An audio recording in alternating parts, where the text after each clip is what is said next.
और दिखाओ, खूब दिखाओ।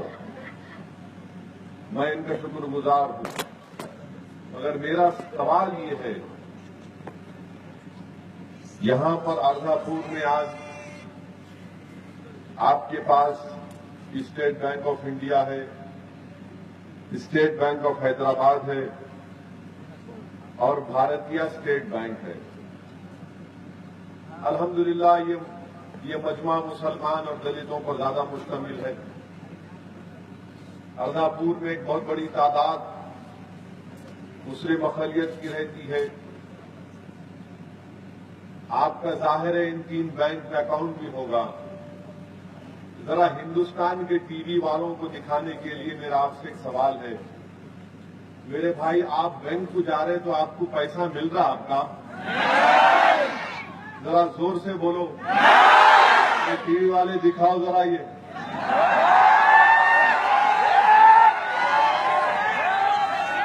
हर टीवी चैनल पर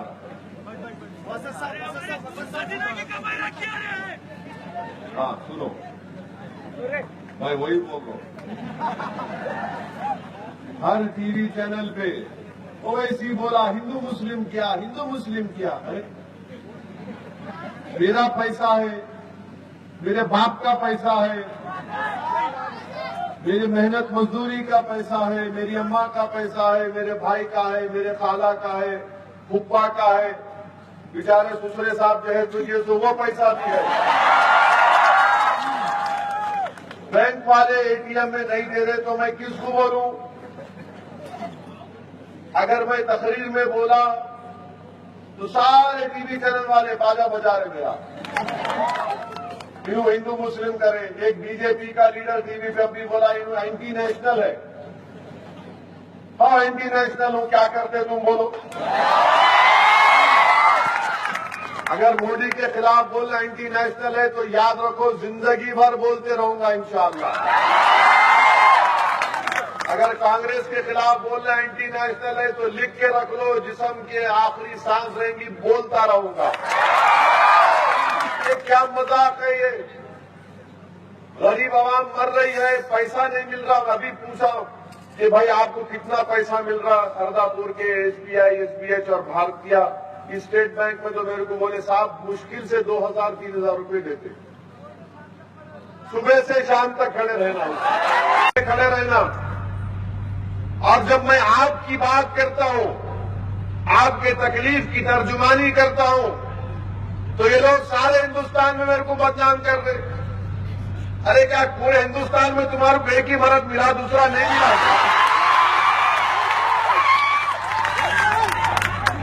रात शाम में 6 बजते कि आपको दिखा रहे, आप बोले 4 बजे मेरे को दिखा रहे, 8 बजे मेरे को दिखा रहे, 9 बजे मेरे को दिखा रहे। अरे दिखाओ, मैं देखने की चीज हूं ना। मेरे को मैं साहिब कैसा इतना नहीं हूं ना, मैं आदर्शवादी हूं। आदर्श का स्कैम है मेरे पास। अरे टीवी पे दिखा रहे, हिंदू बोले मुसलमान करे मुसलमान। पैसा नहीं है तो क्या बोलेंगे फिर? अर्धापुर के बैंक में पैसा नहीं है तो बोलेंगे अभी हिंदू मुस्लिम इशू है। अरे अर्धापुर में हिंदू भाइयों का भी अकाउंट है, दलित भाइयों का भी अकाउंट है, मेरा भी है। मगर टीवी पे सिर्फ वही चल रहा, ओवैसी पूरे टीवी पे। मैं आ रहा हूं, मेरे को लोग फोन करके बोले, बोला देखो बाबा कुछ सीखो, कुछ समझ जाओ, हो सका तो मेरे ऐसा बोलना शुरू करो। क्योंकि आज दुनिया में याद रखो, मैं अर्धापुर के गयूर में नौजवानों से कह रहा हूं, याद रखो महाराष्ट्र हो या उत्तर प्रदेश हो या हैदराबाद हो या मुंबई हो, जब तक आप बोलना नहीं सीखेंगे, जब तक आप लड़ना नहीं सीखेंगे, जब तक आप जालिमों की आंखों में आंखें डालकर अपने हक का मुतालबा नहीं करेंगे, ये दुनिया तुम्हारी बात तो सुनने वाली नहीं है। याद रखो मेरी बात को। क्योंकि हम बोलना शुरू कर दिए, हम लड़ना शुरू कर दिए, जमहूरी अंदाज में अपने हक का मुतालबा कर रहे। अरे जलसे रहमतुल आलमीन में मैं तकरीर नहीं करूंगा तो क्या करूंगा फिर? टीवी वाले बोल रहे आप ईद के दिन ऐसी बात करें, मैं क्या करूं, शीरखुरमा पी के बैठू? ईद के दिन क्यों बात करें? अरे मेरा कहाँ की घर में है नहीं नोट, खाने को खाना नहीं है, 2000 रुपये में क्या करेंगे? बच्चों की फीस देना, घर का किराया देना, घर का चावल दाल सब लेके आना। अब तो महाराष्ट्र की हुकूमत बड़ा को भी खत्म कर दी तो छोटा तो किस्मत में खाई नहीं। ये अजीब और गरीब आज का हमारे मुल्क का माहौल है कि जो गरीबों की तकलीफ को बयान करता है उसको हिंदू मुस्लिम बोल देंगे। चलो मैं झूठा होना तो कल अर्दापुर के बैंक पे लाके पैसा जमा करो, चलो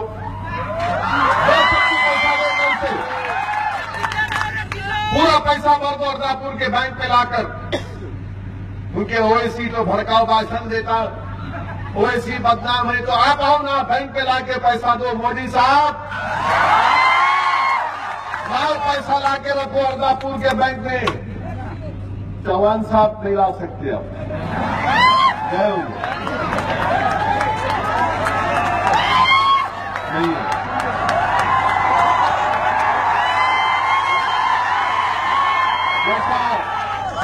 500 की 1000 की नोट गए भी इंशाल्लाह।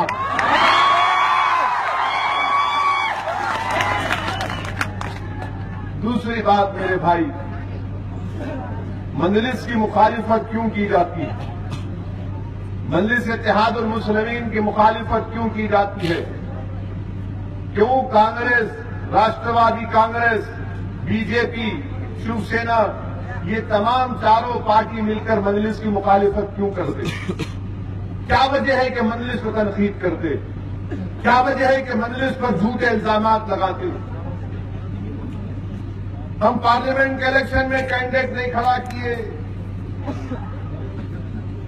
तो साहिब हम कम्युनल थे क्या? जब कैंडिडेट नहीं था तो मजलिस अच्छी थी, अब मजलिस कैंडिडेट खड़ा की तो मजलिस खराब हो गई। इन तमाम चारों सियासी पार्टियों को मजलिस से हसद, बुग़्ज़, नफरत इसलिए है कि मजलिस अर्दापुर में इलेक्शन क्यों लड़ रही है? अर्दापुर में इलेक्शन लड़ने की कई वजूहात हैं, मगर सबसे बड़ी वजह यह भी है कि मैं यहां पर अपनी लीडरशिप को मनवाने के लिए नहीं आया हूं। मैं सैयद मोइन को लीडर बनाने के लिए नहीं आया हूं। मैं यहां पर आया हूं इसलिए मेरे भाई कि आप लीडर बनो, आप नायक बनो, और हो सके तो इंशाल्लाह आप मेरे से बेहतर लीडर बनो। मैं तुम्हारे पीछे काम करने को तैयार हूं, मैं तुम्हारे साथ दौड़ने को तैयार हूं, मैं तुम्हारे साथ खंडे से खंडा मिलाकर हक के लिए लड़ने के लिए तैयार हूं। और ये लोग नहीं चाहते कि जमीनी सतह से मुस्लिम अक़लियत की कोई लीडरशिप उभरे। ये हरगिज़ नहीं चाहते कि जमीनी सतह से मुसलमानों की क़ियादत उभरे। ये सिर्फ यही चाहते हैं कि कांग्रेस में, राष्ट्रवादी कांग्रेस में इनके जितने मुस्लिम लीडर हैं ये क्या है मालूम आपको? शो बॉयज हैं, शो बॉय, खाली शो करते बैठ जाते, खाली शो बॉयज हैं। ये शो बॉय से कुछ नहीं होता। आप कभी जाते देखते, कपड़ों की दुकान देखते तो उसमें एक पुतला नजर आता आपको, एक नजर आता ना पुतला आपको, शर्ट पैंट पहना के उसको खड़ा कर देते। आप बोलते यार अच्छा शर्ट पहना रहा, जाके देखेंगे अंदर गए तो मालूम होता वो पुतले से ज्यादा कीमती कपड़ा है। ये तमाम वही पुतले हैं, ये शो बॉयज हैं। ये कभी इनके मुंह में जबान नहीं आ सकती, इनका दिमाग कभी सोच नहीं सकता, इसलिए कि कांग्रेस, राष्ट्रवादी कांग्रेस अपने मुस्लिम लीडरों को बोलती कि तुम्हारा काम यह है कि खाली ठहर के दिखाना ऐसा, ना तुम सोचना, ना तुम बोलना, ना तुम मांगना। हम बैठो बोल तो बैठना, हम उठो बोल तो उठना, क्योंकि हम तुम्हारे मालिक हैं और तुम हमारे गुलाम हो।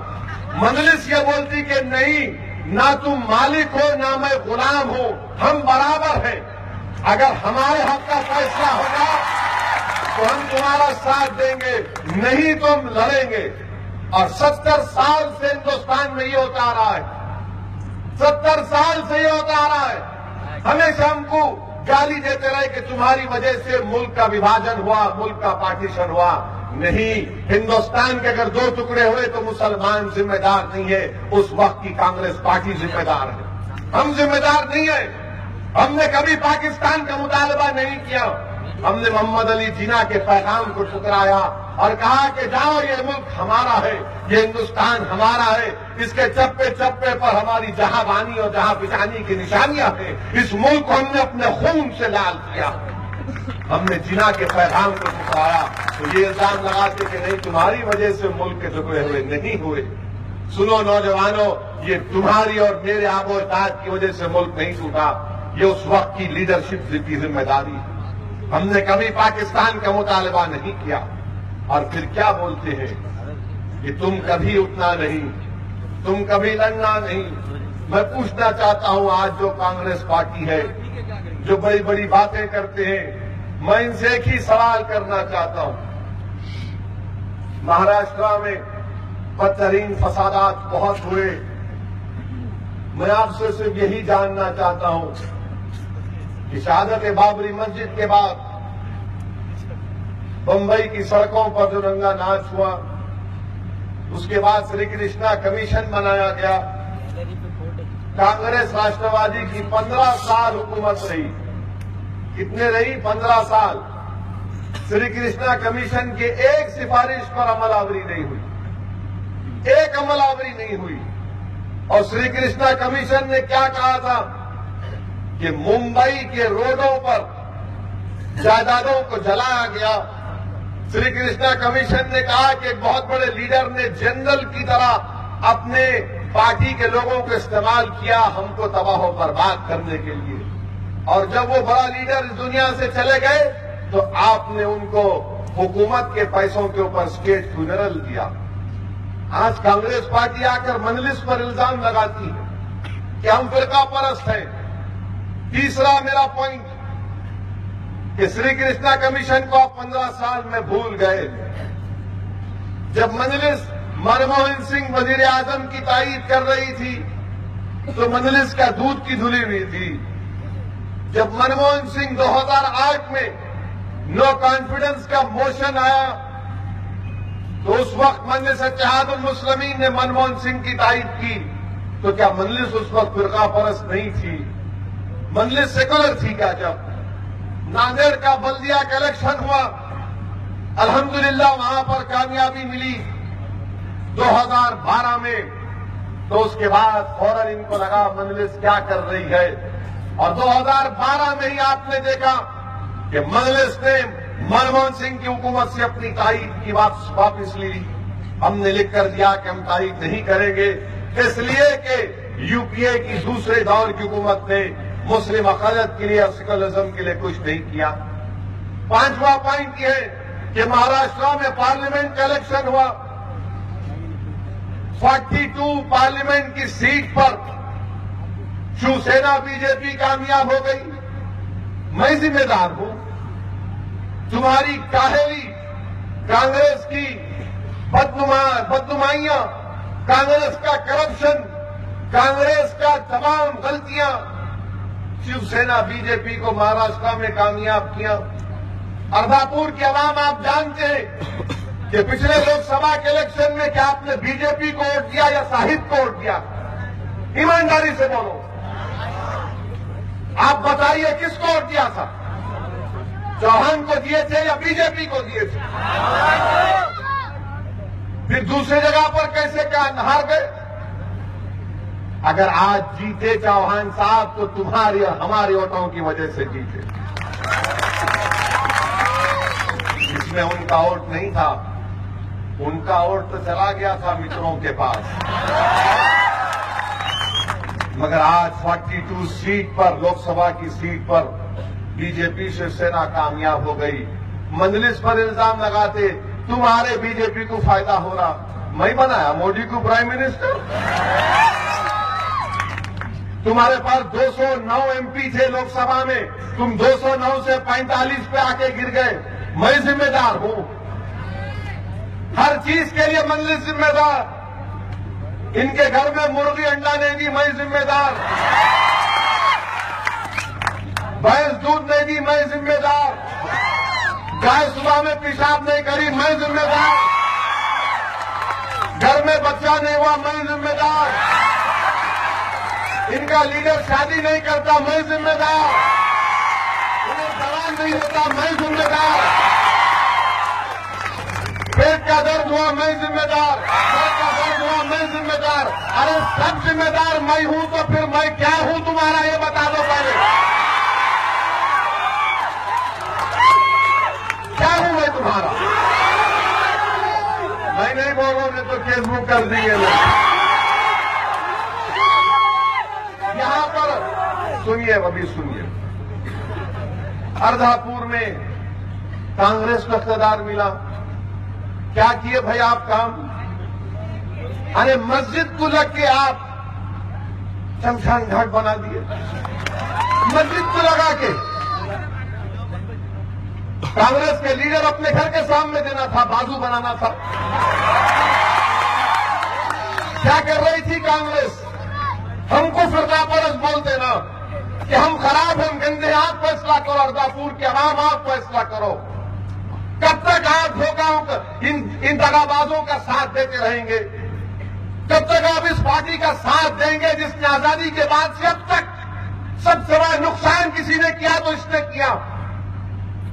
कल तक हम कहते थे कि हाँ मजबूरी है, मजबूरी है, मगर आज मजबूरी नहीं है। आज मजलिस इत्तेहादुल मुस्लिमीन एक मुतबादिल के तौर पर आपके सामने है। हम कल तक समझते थे कि क्या होगा, क्या होगा, कुछ नहीं होगा। हमको डराते थे ये लोग कि बीजेपी आएगी, बीजेपी आएगी। ये तो ऐसा हो गया कि छोटे बच्चे को बोलते दूध पी ले, दूध पी ले, शेर आएगा, शेर आएगा। क्या हुआ? 2.5 साल हो गए, क्या कर रहे हो? क्या उखाड़ लिए? हमारे से ज्यादा तुम्हारा नुकसान हो रहा।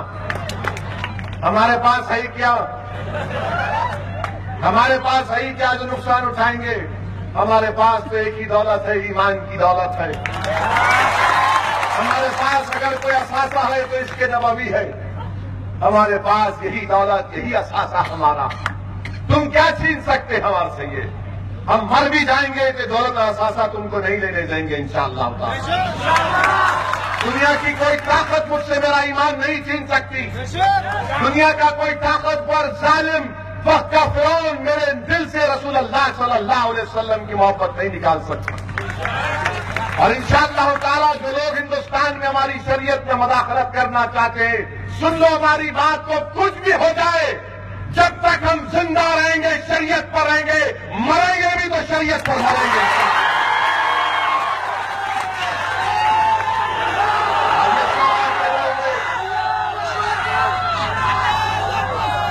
अच्छा, फिर एक बात, हिंदुस्तान के वजीर आजम के कैबिनेट के एक मिनिस्टर है, उन्होंने बयान दिए।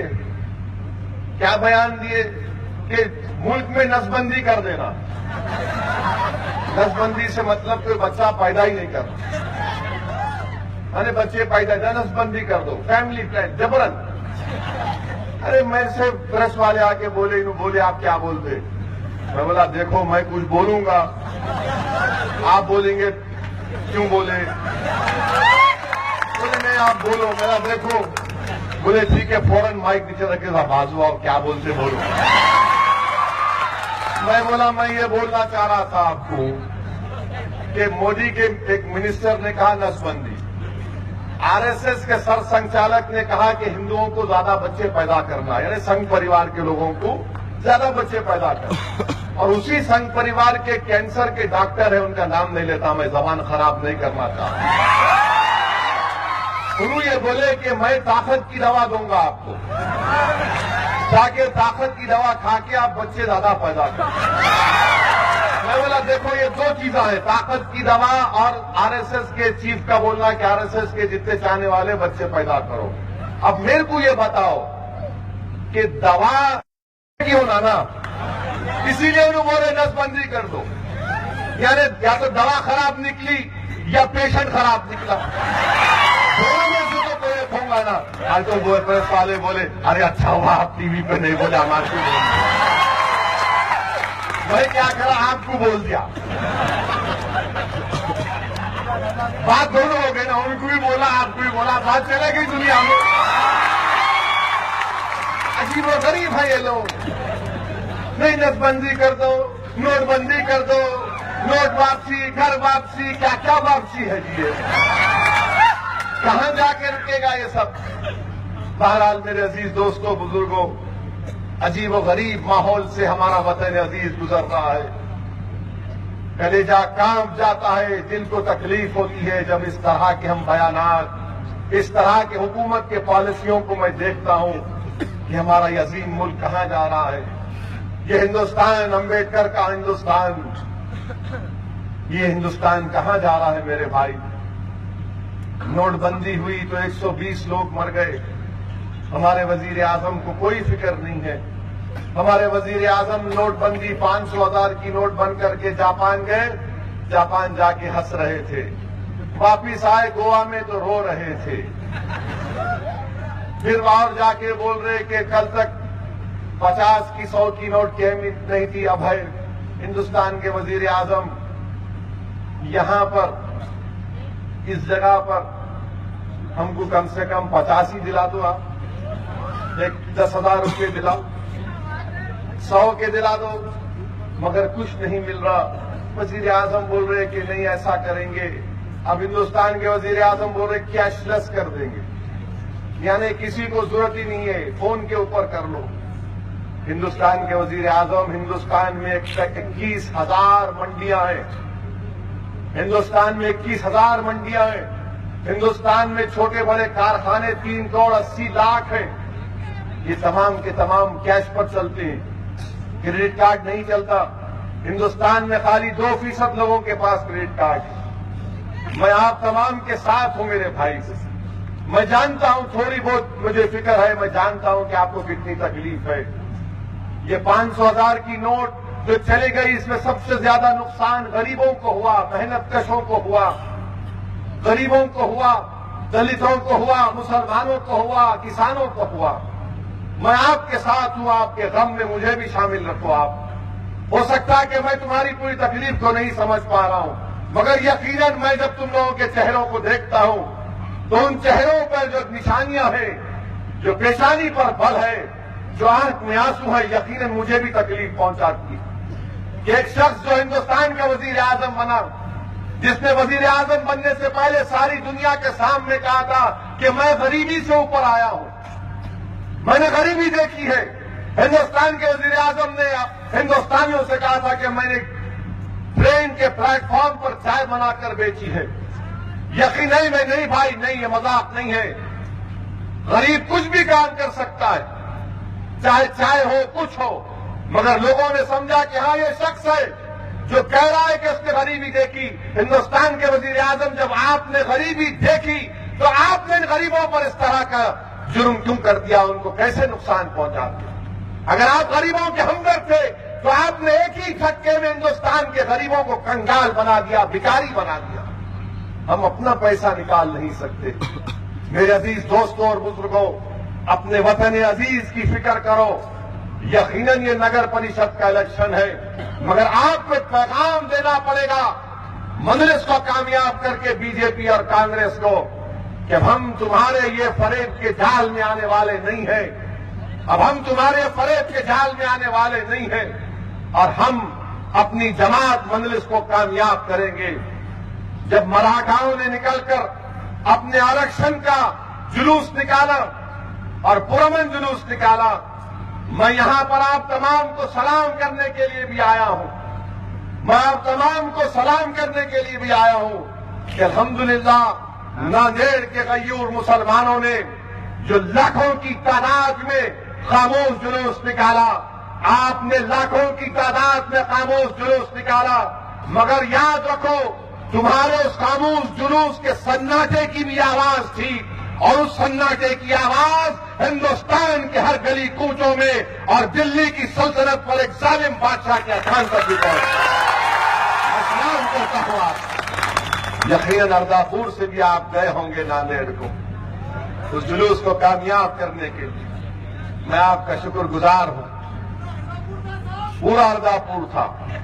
अब खामोश जुलूस में तो गए, 17 को खामोश रहेंगे या हरकत करेंगे? 17 को खामोश नहीं रहना है मेरे भाई।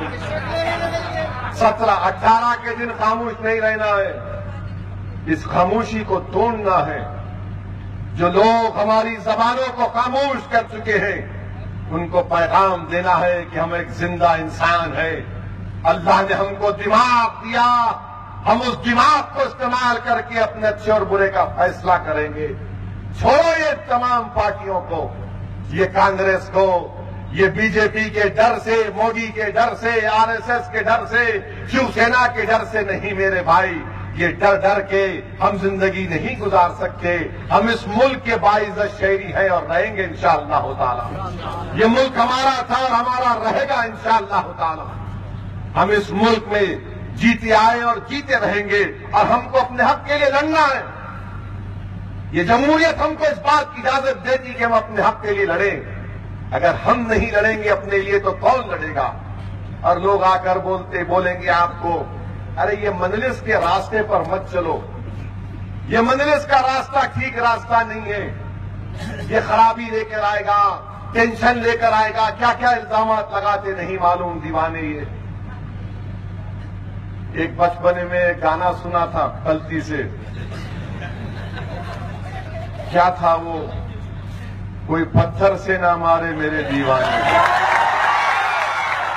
हमारे इतने दीवाने जहां जा रहे हमारे पे शुरू हो जाते। देखो ऐसे उन्होंने, वो हैदराबाद से आया था, वो शेरवानी आया था, ये क्या क्या बहरहाल बोलते रहते हैं। बोलना चाहिए, अच्छा है बोलो, मगर तुम मेरे आशिक हो, थैंक यू। करो हमसे इश्क करो और याद रखो हम अपना रास्ता नहीं तब्दील करेंगे। मैं हिंदुस्तान के गयूर मुसलमानों से, मेरे अपना वतन को भी पैगाम देना चाहूंगा कि जो मसाइब और मुश्किलात के पहाड़ हम पर ढाए जा रहे हैं, याद रखो जुल्म करो मगर तारीख मक्का का भी मुताला कर लो। जिन्होंने जुल्म किया था, जिन्होंने उस मुबारक जिस्म पर ऊंट की उजड़ी डाली थी, जिन्होंने ताइफ के सफर के वापसी पर 3 मील तक उस रहमतुल आलमीन के ऊपर पत्थर बरसाए थे, शाह बिन अबी तालिब ने 3 साल समाजी बायकाट किया था। तारीख मक्का दुनिया के जालिमों को पुकार पुकार कर कह रही है कि सुन लो जालिमों, जिन्होंने जुल्म किया था उनके घर में ये दीन हक घुस गया। जिन्होंने जुल्म किया था उनके काले दिलों को मुनव्वर कर दिया। जिन्होंने जुल्म किया था, कत्ल किया था, वो कल मजलूमों के मुहाफिज बन गए। जो आज जुल्म कर रहे हैं, याद रखो कल वो हमारे साथ हमारे भाई बनेंगे इंशाअल्लाह। ये तारीख है। और हम जुल्म करने वालों से कहेंगे कि ना हम तुमसे डरेंगे, ना हम तुमसे घबराएंगे और ना ही हम अपना रास्ता बदलेंगे। मेरे भाई याद रखो, दुनिया एक नया इनकलाब चाहती है। दुनिया इनकलाब के लिए बेचैन है। नौजवानों, दुनिया तुम्हारी तरफ देख रही है। तुम वो इनकलाब को बर्पा कर सकते हो। मुझे पूरा यकीन है कि तुम वो इनकलाब को बर्पा कर सकते हो। हम अपना रास्ता नहीं बदलेंगे। नौजवानों याद रखो, 70 साल हमने औरों के बतलावे के रास्तों पर चले। याद रखो मेरे भाई, मेरे बुजुर्गों, मेरे अजीज दोस्तों, मेरी इज्जतदार मां और बहनों, हम औरों के बतलावे के रास्तों पर नहीं चलने वाले हैं। हम औरों के रास्तों पर नहीं चलेंगे। हम दुनिया को सही रास्ते पर चलाएंगे इंशाअल्लाह ताला, और वो काम हम करके दिखाएंगे। रास्ता हम नहीं बदल सकते। इसलिए नहीं बदल सकते मेरे भाई, ये तारीख का वाकया याद आता है कि एक ज़ईफ औरत थी जो रोज रहमतुल आलमीन की जिस्म मुबारक पर कचरा फेंकती थी, मगर रहमतुल आलमीन कभी अपना रास्ता नहीं तब्दील किए। वो रोज उसी रास्ते से जाते थे, रोज जाते थे। तो उलमा इकराम ने हमको क्या समझाया कि क्या रास्ता दूसरा भी था, मगर अल्लाह के हबीब वही रास्ते से जाते थे। तो उलमा इकराम ने बताया कि अगर रहमतुल आलमीन अपना रास्ता बदल देते तो उम्मत के लिए सुन्नत बन जाता। कल उम्मत के ऊपर जुल्म के पहाड़ ढाए जाते, घर जला दिए जाते, मारे जाते, तो लोग बोलते रास्ता बदल दो। याद रखो मेरे भाई, जब हमारे आका ने रास्ता नहीं बदला, जो हाथ कचरा डालते थे, तारीख ने देखा कि वही हाथ उठकर सलाम करने लगे रसूलुल्लाह सल्लल्लाहु अलैहि वसल्लम को। जो लोग आज मजलिस से नफरत करते हैं, जो लोग आज मजलिस से बौख रखते हैं, जो लोग आज मजलिस का नाम लेने से डरते हैं, जो लोग आज मजलिस से दूर जाते हैं घबराकर, मुझे तारीख का वाकया याद आ रहा है। एक ज़ईफ औरत है, उस बहुत बड़ा वजन बोझ उठाकर जा रही है मक्के की गलियों में, और रहमतुल आलमीन उसको देखते हैं और कहते हैं कि अम्मा क्या मैं तुम्हारा बोझ उठा लूं? और रहमतुल आलमीन अल्लाह के हबीब अपने कंधे मुबारक पर उस औरत का बोझ रखते हैं और औरत तेज तेज चलना शुरू करती है। आका फरमाते हैं कि क्यों तेज चल रही हो? वो कहती है कि मैंने सुना कि मोहम्मद बिन अब्दुल्ला सल्लल्लाहु अलैहि वसल्लम आ रहे, उनकी अल्फाज में अगर कोई उनके अल्फाज सुन लिया तो दीवाना हो जाएगा, अगर कोई उनको देखेगा तो दीवाना हो जाएगा, इसलिए मैं उनके अल्फाज को नहीं सुनना चाहती, उनको देखना नहीं चाहती, मैं तेज अपने घर की तरफ जा रही। तो रहमतुल आलमीन ने फरमाया बेशक अम्मा चलो, तेज चलो। रहमतुल आलमीन उसका बोझ उठाकर लेकर जा रही। जब घर को पहुंच गए, कहा यहां पर सामान रख दूं आपका? उस ज़ईफ औरत ने कहा कि हाँ यहां पर रख दो। और वापस चले जब जा रहे थे, उस औरत ने पूछा जरा ठहरो, ये तो बता दो कि तुम कौन हो, ये तो बता दो कि तुम कौन हो। रहमतुल आलमीन ने इरशाद फरमाया कि मैं मोहम्मद बिन अब्दुल्ला सल्लल्लाहु अलैहि वसल्लम। वो औरत चीख मारी, बोली कि आप, और कहा कि आज मैं कलमा लालिज पढ़ती हूं। मेरे भाई, तारीख में कई वाकयात हैं। मैं जानता हूं यही महाराष्ट्र था जहां पर मुझे आने नहीं दिया जाता था। कई बार मुझे बेइज्जत करके निकाल दिया गया, मगर वो तमाम चीजें मेरा हौसला बुलंद करती गई, इसलिए कि तारीख की वाकयात मेरे सामने थे, कुरान का इरशाद मेरे सामने था कि ला तक़नतू मिन रहमतिल्लाह। मेरे अजीज दोस्तों, बुजुर्गों, मैं तुमसे कह रहा हूं कि मायूसी को निकालो, डरने और घबराने की जरूरत नहीं है। अरे दुनिया ने बड़े जालिमों को देखा, नमरूद को देखा, फिरौन को देखा, यजीद को देखा, दुनिया ने सबको देखा, मगर याद रखो बातिल मिटने के लिए आया और हमेशा हक रहेगा इंशाअल्लाह ताला। हक मिटने के लिए नहीं आया मेरे भाई। इसीलिए ये डर कर, सोच समझ कर अपना फैसला करिए। डर के क्या करेंगे? किससे डरना है?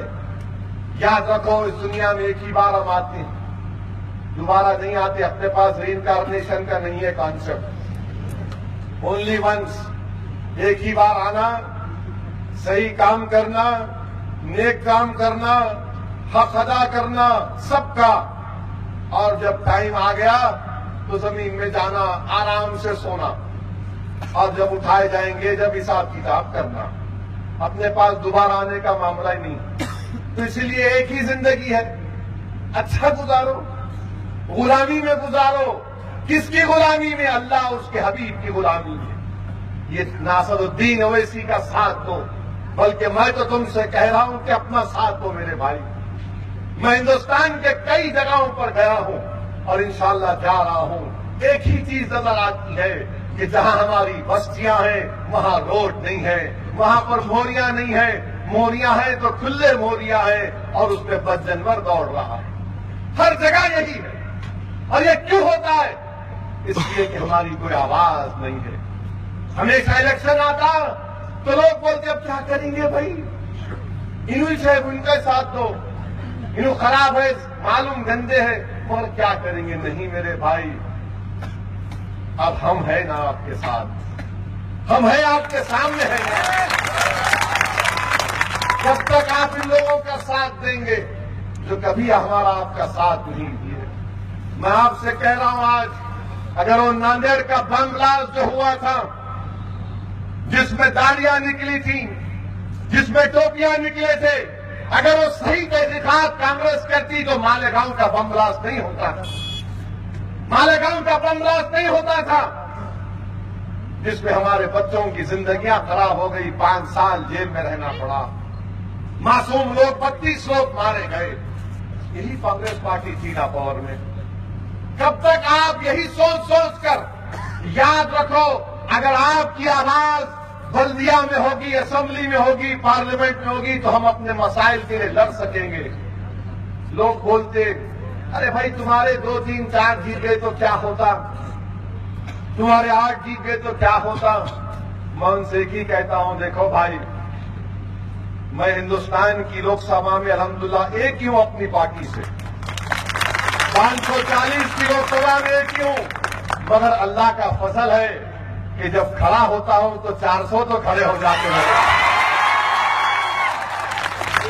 ये काम हमको करना है, ये मैं नहीं कर रहा हूं, वो पाक परवरदिगार कर रहा है, खुदा की कसम कह रहा हूं। मुझ में कुछ भी नहीं है, मेरे पास कोई काबिलियत नहीं है, याद रखो, मेरे पास सिर्फ एक जुनून है, जुनून है, जुनून है, एक जुस्तजू है कि मैं जब तक जिंदा रहूंगा कुछ करके जाऊंगा, कुछ करके जाऊंगा। मैं तुमको खामोश नहीं बिठाऊंगा, मैं लड़ूंगा तुम्हारे लिए, क्योंकि अल्लाह ने मुझे इस मुकाम पर लाया। इसमें मेरा कुछ भी नहीं है, कि अल्लाह का करम है, सदका नबी करीम का, दुआएं औलिया अल्लाह की और मेरे माँ बाप की दुआएं हैं कि सऊदीन ओवैसी जैसे नाखलक को अल्लाह ने यहां तक पहुंचा दिया। तो मेरे भाई उठो, ये जमात तुम्हारी है मेरे भाई, मैं नहीं रहूंगा, हम सब चले जाएंगे तो तुम क्या छोड़ दोगे? क्या तुम अपने मुस्तकबिल के लिए नहीं सोचोगे? इन बच्चों के मुस्तकबिल का क्या होगा?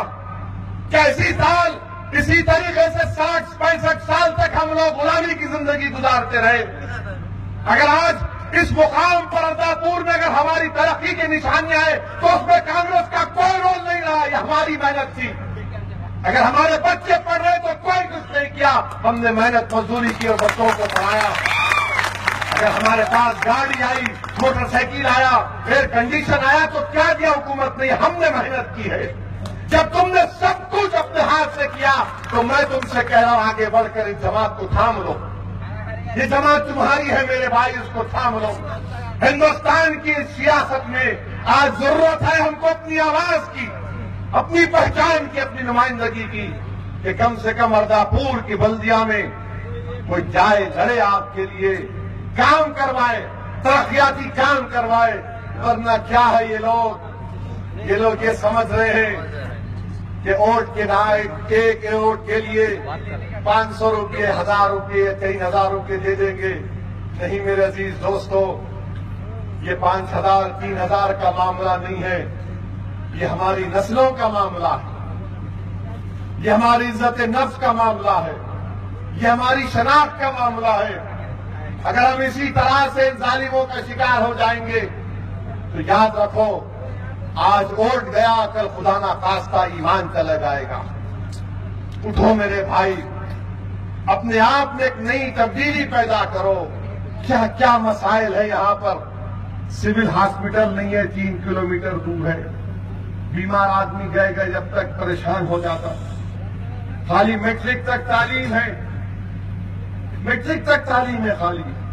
आप बताइए मेरे भाई, ये शौचालय नहीं बनाए जाते, कहां बनाए जाते? कब्रिस्तान की बाउंड्री वाल आज तक नहीं बनाई गई, मगर वोट के नाम पर तमाम लोग आकर भिखारी बनकर फिर रहे हैं। आप खुद फैसला करो मेरे भाई। घर की स्कीम है, घर गरीबों को मिलना चाहिए, दलितों को, मुसलमानों को मिलना चाहिए, हमको घर नहीं मिलता। कब तक ये नाइंसाफियों को हम बर्दाश्त करते रहेंगे? मैं आपसे अपील करने आया हूं, जमहूरियत है, आपका अख्तियार है मेरे भाई। मैं तो सिर्फ अपना कलेजा फाड़ कर और अगर अल्लाह इजाजत दिया तो अपने जिस्म को तुम्हारे सामने कुर्बान करके तुमसे अपील कर सकता हूं।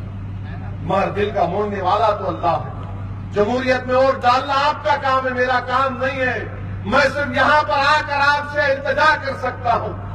मैं अपनी बातों को सामने रखकर तुम्हारे फैसला लेने में आसानी पैदा कर सकता हूं, मगर फैसला तो आपका होगा। मैं सिर्फ इतना ही कहूंगा कि 18 तारीख को अच्छा फैसला लो, अपनी पार्टी को कामयाब करो। मेरे भाई, हमने कब तक औरों को, गैरों को कामयाब किया? कभी अपने भाई का, अपनी बहन का, एक दलित का भी हाथ पकड़कर देखो, लेकिन इख्तिलाफ पैदा कर सकते हम। याद रखो, जमहूरियत में हमको ये काम करना है। और मैं आपसे वादा किया था, पहले अर्दापुर को आया था और कहा था कि इंशाअल्लाह बार बार आऊंगा। अल्हम्दुलिल्लाह, अल्लाह ने मुझे दोबारा अर्दापुर को बुलाया है। मैं आपसे फिर से ये कह रहा हूं, इस बात को दोहरा रहा हूं कि असदुद्दीन ओवैसी या मजलिस या मोइन कहीं जाने वाले नहीं है। अगर कांग्रेस, बीजेपी, शिवसेना ये समझ रही है कि हम चले जाएंगे, नहीं मेरे भाई।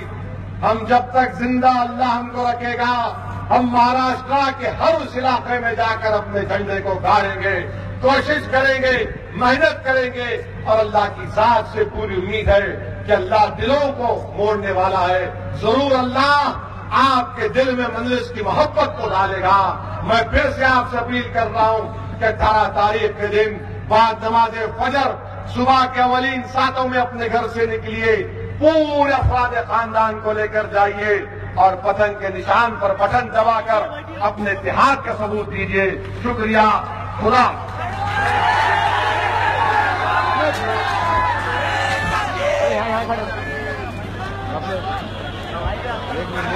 मैं मुनीर के पास देता हूँ।